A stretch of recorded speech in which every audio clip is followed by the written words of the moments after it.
On a cold, moonless night, three young men walked down a quiet alley in the heart of the city. Their heavy boots echoed on the wet pavement as they laughed loudly. They were drunk, looking for trouble. They spotted the old man sitting near a crumbling wall, his tattered clothes barely keeping him warm. His face was hidden beneath a thick, dirty beard. His hands were wrapped around a small, worn-out bag, and he stared blankly at the ground. No one really paid attention to him. People walked past, avoiding eye contact. One of the thugs, a tall man with a scar on his cheek, nudged his friends. "Hey, let's have some fun with this guy," he said with a smirk. The other two grinned. They had no fear. They approached the homeless man, laughing. "Hey, old man," the scared thug called out, kicking the man's bag out of his hands. "What are you doing here?" "Waiting for a handout." The old man said nothing. He didn't move or respond. His eyes remained downcast. One of the other thugs, a lanky guy with a crooked nose, shoved the man roughly. "Didn't you hear me, you filthy old bum?" He kicked the bag again, causing it to rip open. "This is what you get for living on the streets." Still, the man didn't react. His face was calm, almost peaceful, despite the insults and shoves. The third thug, smaller but faster, laughed and pulled out his knife. "Let's see what he's got in that old bag," he said. They all gathered around, ready to rob him. They ripped open the bag completely, expecting to find just food or a few old papers. But when they looked inside, they froze. A military badge fell out, shining in the dim light. It had an eagle on it, with an inscription written in small letters, "Special Forces, 1985. The scared thug picked it up, his fingers trembling. "What the hell?" he muttered. The badge didn't belong to a normal man. It looked important. Then they noticed something else. Beneath the badge, there was a photo, folded neatly. They unfolded it carefully, revealing a picture of the homeless man in a uniform. His face was young and sharp, a far cry from the broken man sitting before them now. In the picture, he was standing proudly with a famous political leader, one who had been known for his connections to the military. The photo looked old, but it was clear enough for them to see the man in the photo was the same man sitting in front of them now. The three thugs stared at the photo in silence, confusion spreading across their faces. "Who the hell is this guy?" the crooked-nosed thug whispered, his voice shaky. The homeless man looked up slowly, his tired eyes locking with theirs.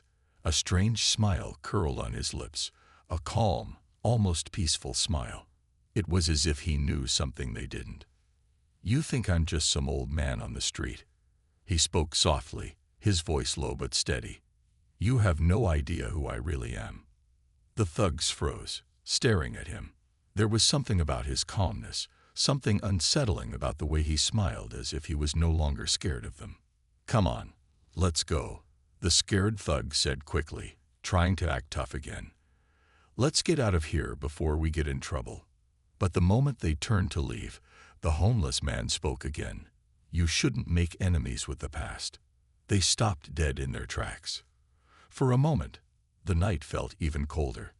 They could hear the city buzzing around them, but everything felt quieter now. The air seemed thicker. The three thugs exchanged nervous glances.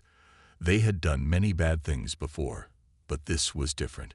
Something about this man made them feel small, made them feel like they had made a huge mistake. Without another word, they ran off, disappearing into the shadows.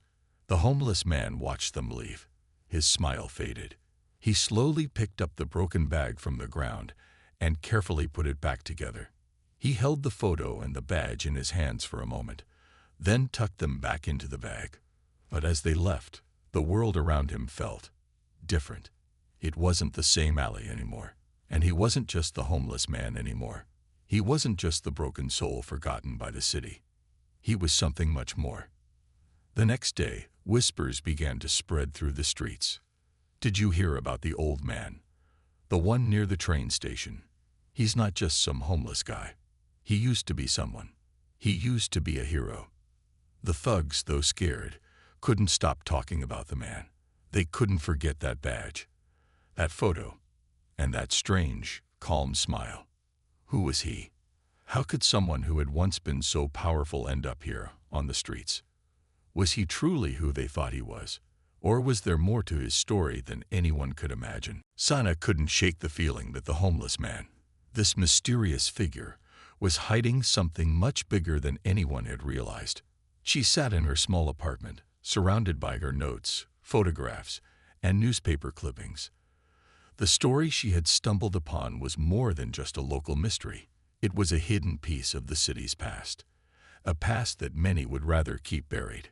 Her fingers brushed over the military badge once more, the same one that had caused such a stir when it first appeared on the streets. The words Special Forces, 1985, still seemed to glow in her mind, haunting her thoughts. If this man really was Colonel Harris, then everything she thought she knew about the city and about politics might be wrong. But there were more questions than answers. Who had really betrayed him? Why was he left to disappear into the shadows? And why was he now living on the streets, so far removed from the hero he had once been? Meanwhile, the young thugs, Jamal, Arif, and the others, were beginning to feel the weight of their actions. The conversation they had shared the night before echoed in Jamal's mind. They had robbed the wrong man, but they didn't know how wrong. Jamal sat nervously in a rundown cafe, his hands shaking as he stared at his phone. He had seen the news earlier that day. The story of the homeless man, Colonel Harris, was spreading fast. The entire city was now buzzing about the disappearance of the war hero. "What are we going to do?" Jamal asked, glancing at Arif, who sat across from him, a worried expression on his face. "We can't go to the cops," Arif said, his voice low. "If they find out we touched that badge, we're done for. And if they find out we took it, it's game over." "I don't care about the badge," Jamal said, his voice cracking. "I care about the man. Who the hell is he, and why is he on the streets?"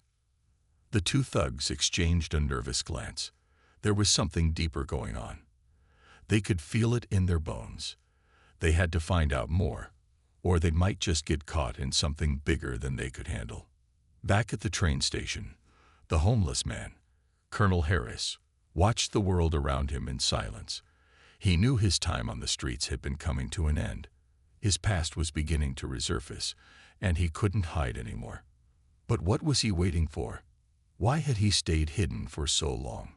He sat in the same spot every day, watching the trains go by. But today was different. Today, a shadow approached him. It was Sana, the young journalist who had been asking questions.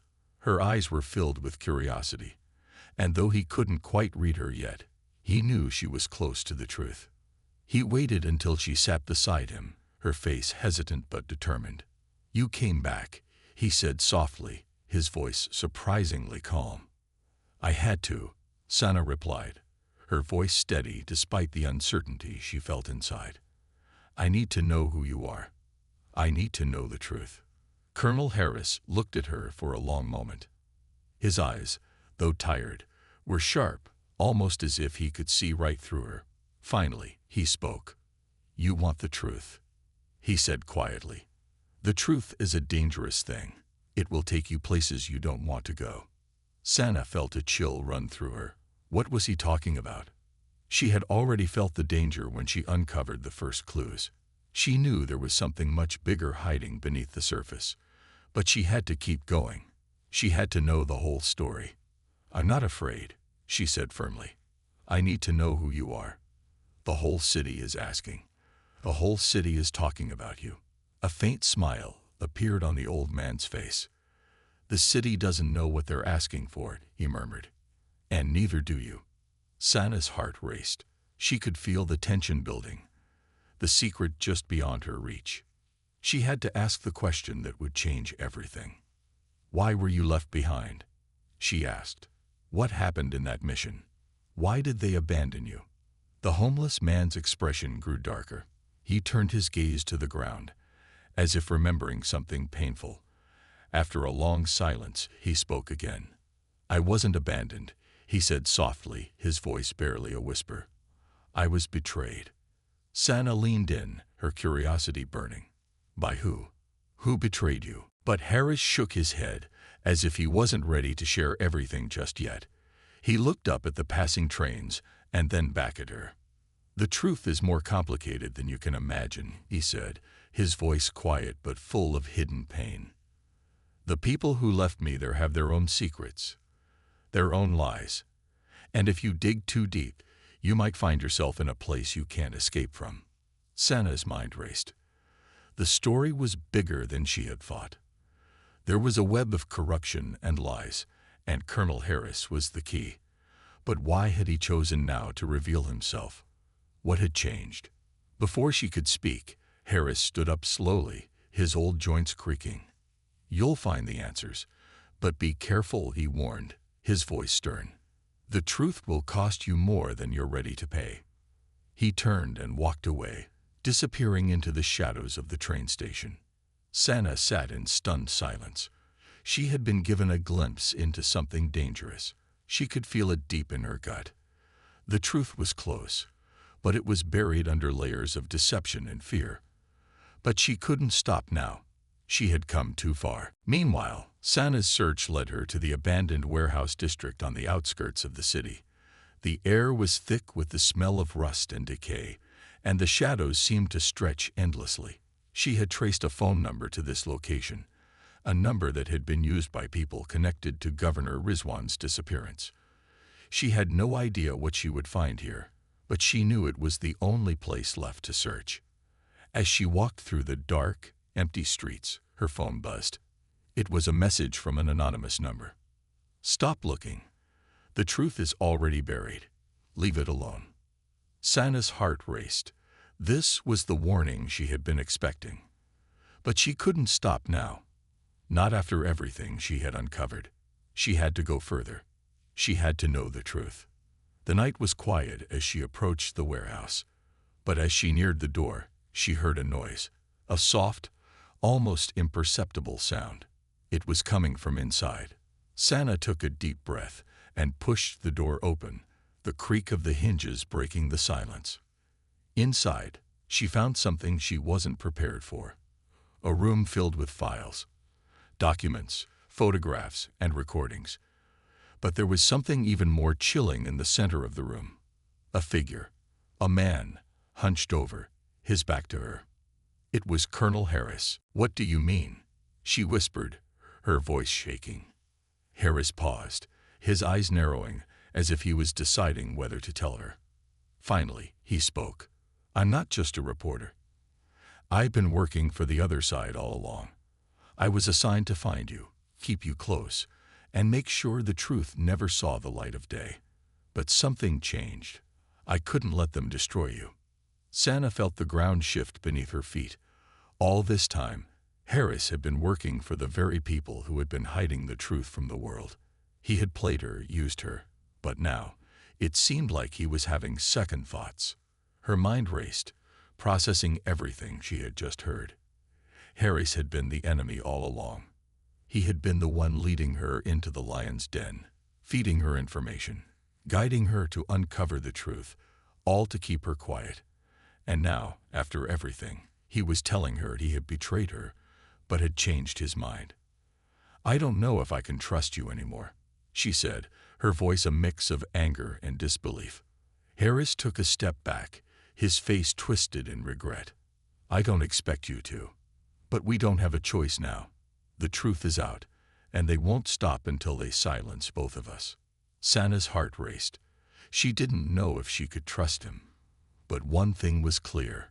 If they were going to expose the truth about General Asad Malik and the political conspiracy, they would have to work together. And for the first time in a long while, she felt a flicker of hope. Maybe, just maybe, they could make it out alive. Sana's heart thudded against her chest as she walked through the narrow alleyway, the faint light from the street lamp casting long, eerie shadows on the ground. The air was thick with the tension she felt in her bones. She had no choice but to confront the truth now. General Asad Malik's secrets had been hidden for far too long, And she had uncovered only the tip of the iceberg.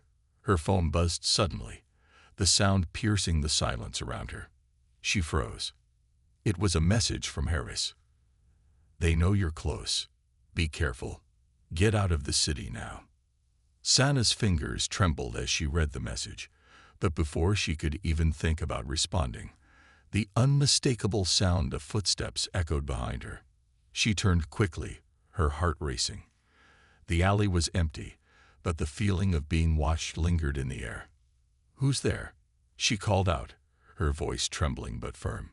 The figure that stepped out from the shadows was tall and imposing, his silhouette almost blocking the light. It was one of the thugs who had once attacked the homeless man, General Asad Malik. Sana felt a chill crawl down her spine. "Looking for someone." The man's voice was low, almost mocking. Sana took a step back, suddenly aware of how isolated she was in the narrow alley. The adrenaline rush hit her all at once, her mind racing. She had come here for answers, but now it seemed she was walking right into a trap. "What do you want?" Sana demanded, trying to keep her voice steady. The man chuckled darkly. "You think you're going to expose everything. The general's past. The lies? You're just a kid playing in a game that's much bigger than you." Sana's eyes narrowed. "I'm not afraid of you. I'm going to tell the world the truth." The thug stepped closer, his eyes hard and cold. "You don't understand. There are people with more power than you can imagine. If you keep digging, you won't just uncover the truth. You'll become part of the cover-up. They'll stop at nothing to make sure that no one knows what happened to Asad Malik." Sana's breath hitched. "So, what? You're going to kill me too?" The thug's face twisted into a cruel smile. "Maybe, but it won't matter. They'll make sure your story never gets told. You'll be forgotten, just like everyone else who got too close to the truth." Sana felt a fire burn within her.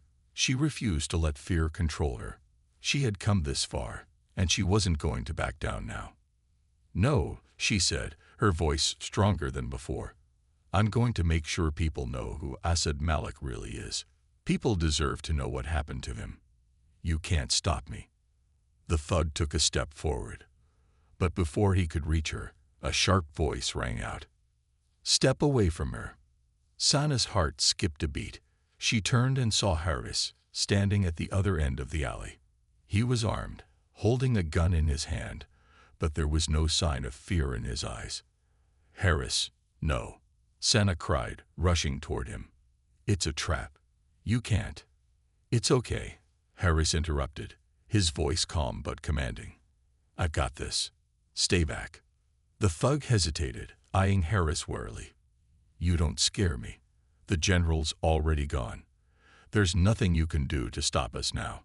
Harris' gaze hardened. "You're wrong. The general isn't gone. And neither are the people who care about him." For a moment, the alley was silent, the tension so thick that it seemed to press against the walls. Then, in one swift movement, Harris aimed the gun at the thug's chest. "You're not going to get away with this," Harris said, his voice low and dangerous. "Not this time." The thug took another step forward, but something in his eyes shifted. The confidence that had once filled him was now replaced with fear. He knew he had lost.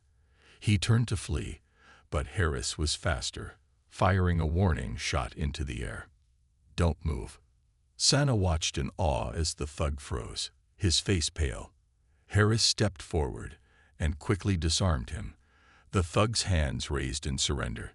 "You're coming with us," Harris said, his voice steady. The thug didn't resist as Harris pulled him toward the nearby van. Sana's mind was still spinning. What had just happened? Harris had saved her, but more than that, it was clear that he knew far more than he had let on. The truth about General Asad Malik, the political cover-ups, and the power struggles, they were all part of something much bigger. As they drove away, Sana couldn't help but glance back at the alley they had just left. She had no idea what the next step would be, but she knew that whatever it was, it would change everything. The night seemed to stretch on endlessly as the cars sped through the darkened streets. Sana sat in the passenger seat, her hands trembling slightly in her lap. The weight of everything she had uncovered, everything she had been through, pressed down on her. She glanced over at Harris, who was focused on the road, his face unreadable. There was a coldness about him now, something distant that she hadn't seen before. The man who had once seemed like a loyal ally, a friend, now felt like a stranger. "Where are we going?" Sana asked, her voice tentative. She had tried to ask earlier, but Harris had remained silent, his jaw clenched. Harris didn't answer right away. His eyes flicked to the rearview mirror, scanning the road behind them. He sighed, as if weighing something heavy in his mind. Then, finally, he spoke. "There's a place, a safe house. You'll be safe there. We need to lay low for a while." Sana nodded, though her mind was still racing. Harris was hiding something. She could feel it. There was a reason he hadn't told her everything. About the general, about his own involvement. Something had changed, but there was no time to ask him now. The danger was still real. The thugs were still out there, and they wouldn't stop until they silenced everyone who knew too much, including her. She turned her attention back to the road. As they left the city and drove deeper into the countryside, the landscape began to shift. The buildings thinned out, and the only light now came from the moon and the headlights of their car. The silence between them felt suffocating. Finally, they arrived at a small, nondescript house on the edge of a secluded forest. It looked like a normal home. Nothing about it screamed safe house, but something about the place made Sana uneasy. She stepped out of the car, and Harris followed, locking the doors behind them. "Stay close," he said, his tone sharp as he led her inside. The inside of the house was simple, almost too simple. It looked lived in, but not by anyone who had a permanent claim to it. The air smelled of dust and wood, and the dim light from the lamps created long, eerie shadows in every corner. "This is where you'll stay for now," Harris said, turning to her. "You'll be safe here, but you need to stay out of sight." Sana opened her mouth to ask more questions, but Harris quickly silenced her with a glance. His jaw was tight, his eyes haunted. It was clear that there was something he wasn't telling her, something important. Before she could press him further, his phone buzzed, interrupting the moment. He checked the screen and cursed under his breath. "They found out we're here," he muttered, his hand tightening around the phone. "They know we're alive." Sana's stomach dropped. What do we do now? Harris didn't answer immediately. His eyes were scanning the room, as if looking for an escape route. He was thinking fast, calculating his next move. The tension was thick in the air, but there was a calmness in Harris now that wasn't there before. He was no longer the man she had trusted so completely. He was colder, more calculating. He finally met her eyes, his gaze hard. "We have to find the general's files. The truth about what happened to him, the political conspiracy, it's all in there. We can't run anymore. It's time to expose them all." Sana felt a rush of adrenaline. This was the moment she had been waiting for, but the stakes had never been higher. She had to confront the dark truth about General Assad Malik and about Harris. Suddenly, Harris stepped toward her, his expression intense. "But you need to understand something first," he said, his voice low and almost dangerous. "I'm not the person you think I am." Sana's breath caught in her throat. She had known something was off, but hearing it from him, it was like a blow to the chest. The following days were colder, and the city felt different. Rumors spread quickly, especially when something strange like this happened. The homeless man, who had been unnoticed by most people for years, was now the talk of the town. It all started with whispers in the alleys and on street corners.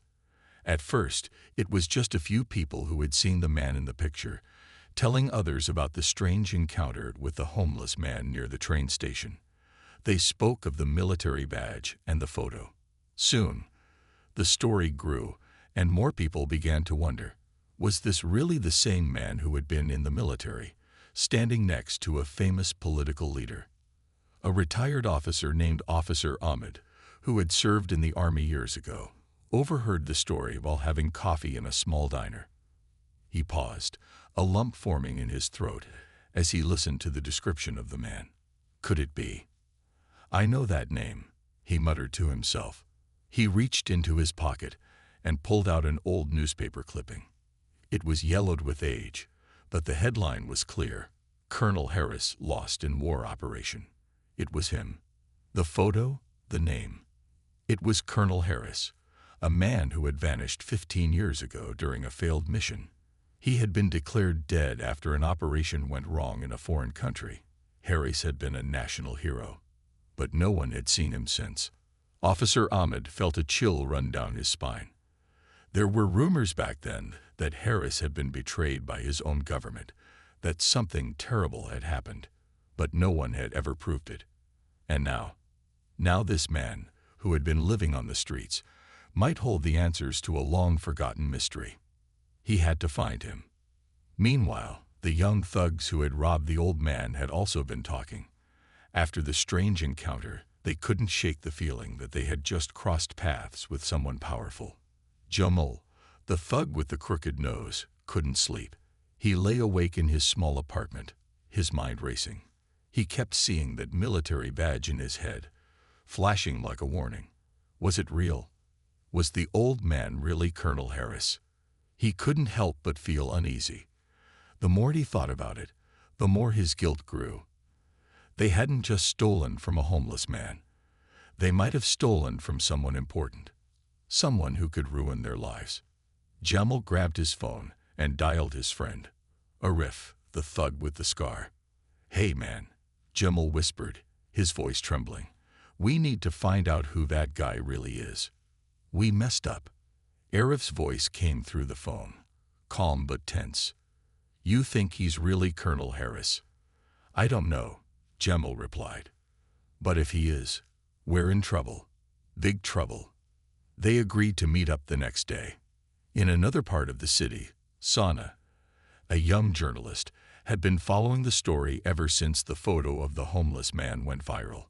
She had seen the online post about the old man and the military badge, and her curiosity got the best of her. She wasn't going to let this story slip away. Sana was ambitious, determined to uncover the truth. She went through countless old articles, digging deeper into Colonel Harris's past. The more she read, the more fascinated she became.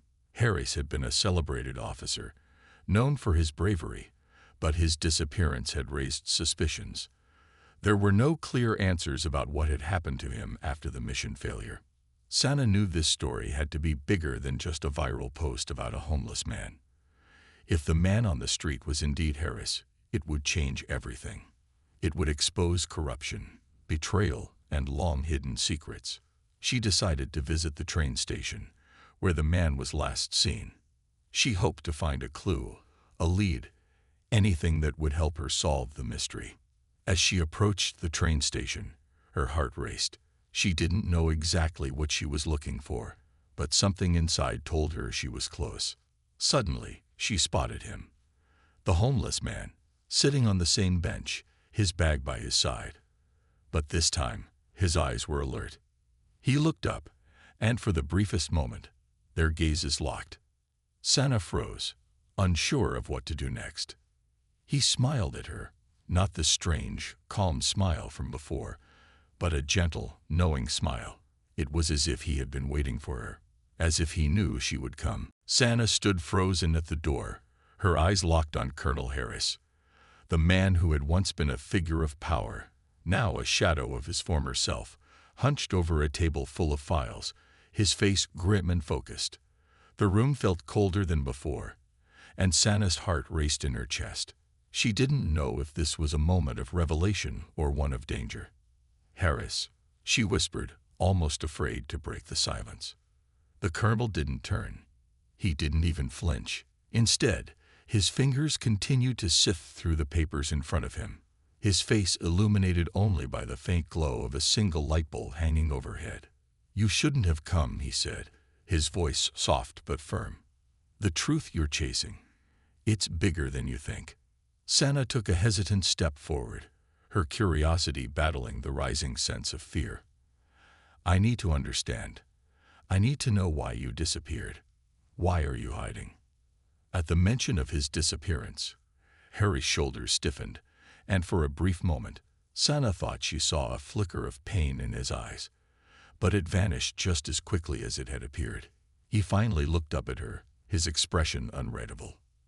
"You don't know what you're asking," he said slowly. "You have no idea what you've stumbled upon." Sana felt a chill run down her spine. "What do you mean? What's going on here?" Harris pushed back from the table and stood up slowly, his movements deliberate. He took a long look at the young woman standing before him, as if deciding whether to trust her with the truth. "You think this is about an old man, a homeless man, don't you?" he asked, his tone sharp. "But it's not. It's about much more than that. It's about power, corruption, and a system that would go to any lengths to protect itself." Sana was stunned. She had no idea what he was talking about. "What do you mean? The old man, he's just a victim, isn't he? He's not the one pulling the strings." Harry shook his head slowly. "No, he's the key. The man you met. He's not who you think he is. And the people who tried to kill him, they're part of something much bigger, something that started years ago." Sana felt as if the ground beneath her was slipping away. "What are you saying? What happened all those years ago?" Harris took a deep breath, then motioned for Sana to sit. "You're in over your head, but since you've come this far, I suppose it's time to tell you the truth." Flashback, a forgotten war. The scene shifted in Sana's mind as Harris began his story. His voice grew heavier as he spoke, like a man burdened with memories he had long tried to forget. "There was a time," Harris began, "when this country was at war, not on foreign soil, but within its own walls. It wasn't about soldiers. It wasn't about flags. It was about control. Power was shifting, and some very powerful people didn't like it. The homeless man you met, he was once one of the highest-ranking officers in the army. He was a hero. He led missions that changed the course of history, but then he vanished." Sana listened in disbelief. How could the frail, broken man she had met on the street have been someone so important?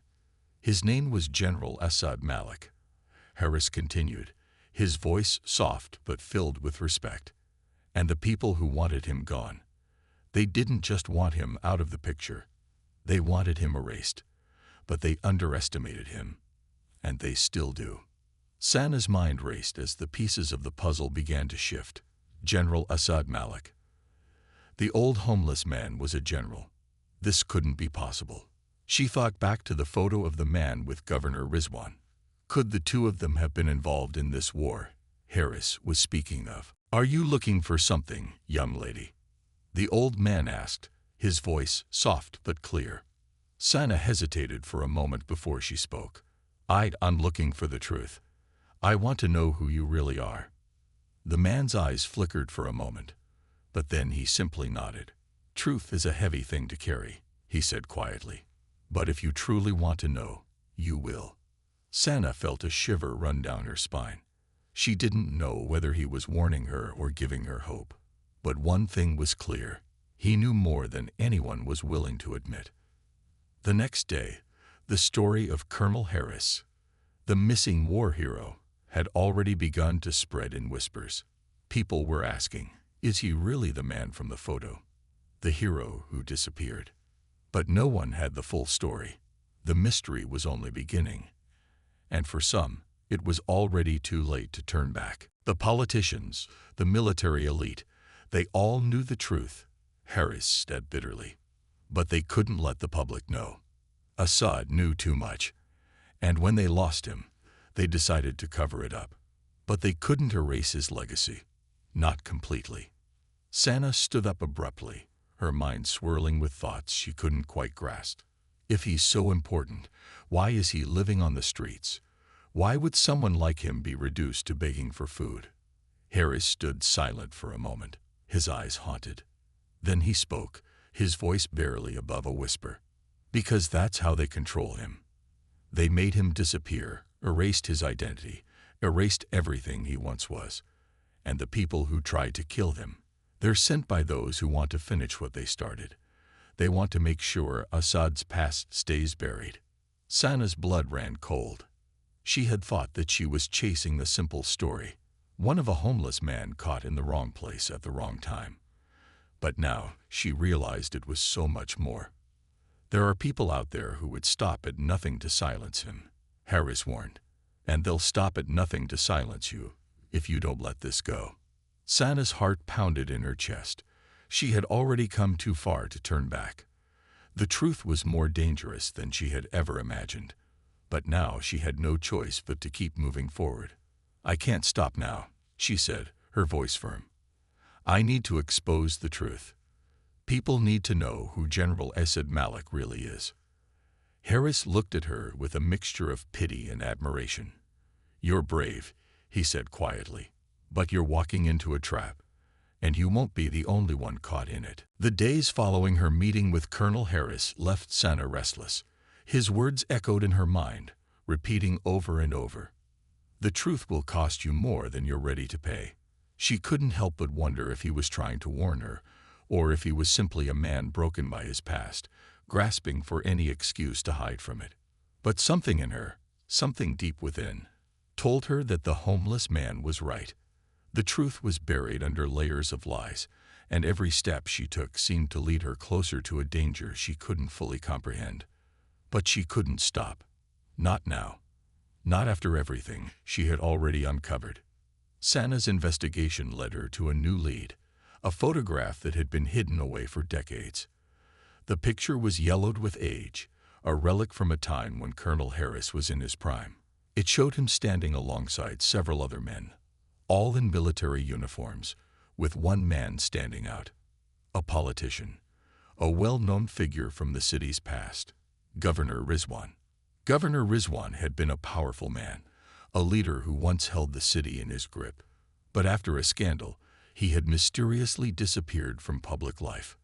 No one had heard from him in years, until now. Sana's heart raced as she stared at the photograph. Governor Rizwan and Colonel Harris, together. What could that mean? Had they been allies? Were they connected by more than just the military? She reached for her phone, her fingers trembling as she searched for any information on Governor Rizwan. The results came back almost immediately, but what she found shocked her. Governor Rizwan was dead, or at least, that's what the public was told. He had died in a mysterious accident shortly after he left the political scene, but no one had ever questioned it. No one had ever investigated further. It was just another story buried beneath the city's dirty secrets. But the photograph, this simple, faded photograph, raised questions that couldn't be ignored. If Rizwan was dead, then why was he standing next to Harris? Was it possible that Rizwan had faked his own death? Was he still alive? Sana felt the weight of the investigation pressing down on her. She needed to find more answers, but every turn she took seemed to uncover a deeper, darker secret. The more she learned, the more dangerous the truth became.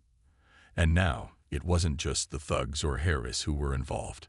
It was a network of people, a powerful group, who were willing to protect their secrets at any cost. Back on the streets, Jamal and Arif had no idea just how deep they had gotten themselves into trouble. They had been talking to the wrong people, asking the wrong questions, and now the consequences were beginning to unfold. The thugs knew they had to act quickly, or they would find themselves caught in the crossfire of something much bigger than they could handle. Jamal had tried to reach out to Colonel Harris. He had tried to find him, to make sense of the strange encounter they had shared. But Harris had vanished again. It was as if he was a ghost, appearing only when he wanted to, disappearing when he didn't. In desperation, Jamal went to the place where they had first encountered the old man, the alley near the train station. He stood there for a long time, scanning the streets, hoping for a sign. But there was nothing. The air was thick with tension, and Jamal couldn't shake the feeling that someone was watching him. Suddenly, a figure appeared from the shadows. It was a man, a tall, broad-shouldered figure wearing a long coat. His face was hidden beneath the brim of a hat, but Jamal knew instinctively that this wasn't someone to be trusted. "You're looking for the old man, aren't you?" the stranger asked, his voice low and gravelly. Jindal's heart skipped a beat. Who are you? He asked, trying to hide the fear in his voice. The man stepped forward, his eyes narrowing. You've stirred up something you can't handle. The colonel is not someone you want to mess with. But it's too late now. Jindal's mind raced. Was this a friend of Harris, or was this another player in the game? He didn't know. All he knew was that the stakes were higher than ever.